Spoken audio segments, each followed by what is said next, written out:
Ako po si Nieves Aranyo, taga Pinagsibaang Rosario, Batangas. Ako po ay 76 years old na. Nako, nung mga napasok pa ang mga anak, 8 ang anak, ay marami kaming naging trabaho, mahanap buhay. Nagawa kami ng kwadro, yung wood lamination. Mimili kami ng mga puno at dinadala namin sa Laguna. Namimili kami ng mga niyog, dinadala namin sa Tarlac. Ang dagdag din sa kagastusan na ay mga anak. Biyahero, kayo po yung biyahero ng araw. Ayan. Biyahero.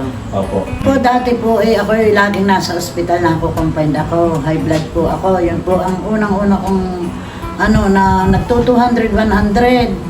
Na minsan, hindi ko alam na ako'y nasa ospital, na makakuha ko na lahi ako nasa ospital. Marami akong gamot, marami nang nadetect sa akin sakit, high blood, saka may sa puso daw ako.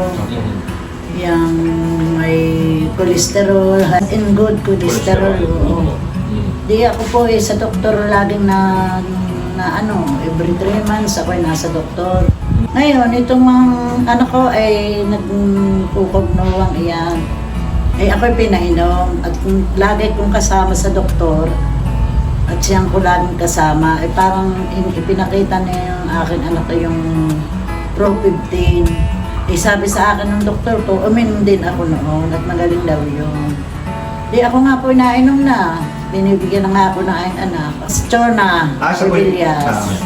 Para bagang kahit ako may nainom na gamot ay yung ako ay parang ang lasa ako'y giniginaw, nilalagnat, masakit ang ulo kong ang nalabas sa akin, mainit at masasakit ang katawan. Binigyan uli ako na yung anak ng 1 box. Sabi sa akin, uminom ako sa umaga ng 2, tanghali 2, sa hapon 2 ulit. Kinabukasan po wala. Talagang totoo yun. Parang pinahi. Talagang ako'y nakagawa uli. Nakapag uli ako ng harapan. Nakapagwalis at nakapaggamas-gamas ng harapan. Kayo pinagdadamo. Nagdadamo po kayo?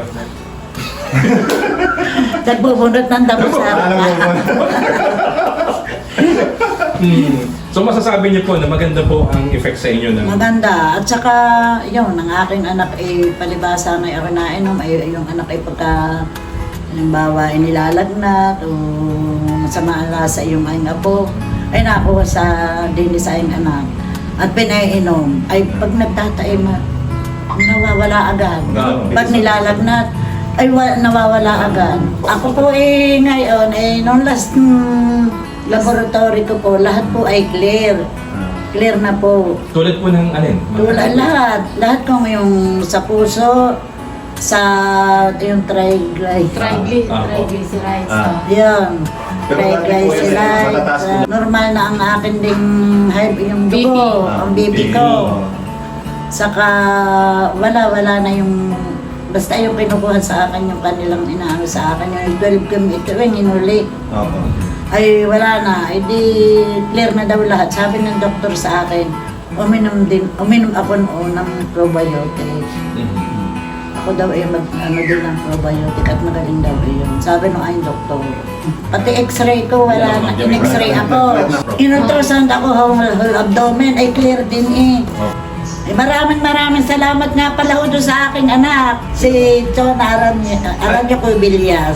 Nangyayahan ko ang mga kasenyor na sana bumili din at ang talagang sa tagal ko nang nagpapagamot sa doktor ngayon talagang lahat kong laboratory clear na.